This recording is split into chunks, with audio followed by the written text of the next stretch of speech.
Office of the Solicitor General welcome sa desisyon ng Korte Suprema na ibasura ang hiling ng TRO ni Senador Bato de la Rosa. Si Erlo Bringas magbabalita. Erlo?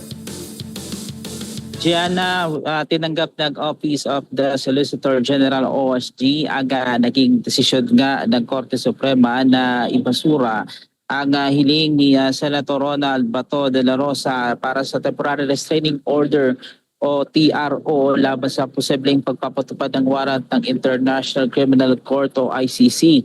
Ayon sa OSG, pinatutunayan nito na ang naging pasya ng Supreme Court ay walang legal na hadlang sa pagpapatupad nitong ICC warrant. Binigyan din ng tanggapan na nabigo ang senador na maipakita ang mga kinakailangan para mabigyan sana ng injunctive relief kabilang ang malinaw na karapatan at agarang at iba pa. Nauna nang ibinasura nga ng Supreme Court sa botong 951 ang hiling ni Senator Ronald Bato de la Rosa para sa TRO at status quo anti-order.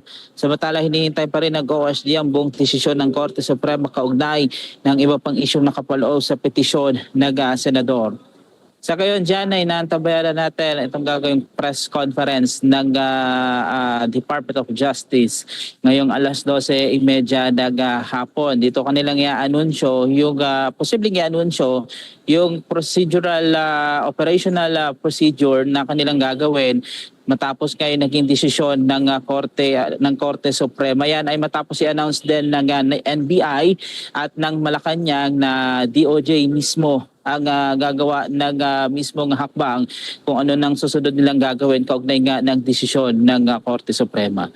Yung mga latest mula rito sa Department of Justice or Lubringas para sa mata ng Agila, matatag, tapang, matapat.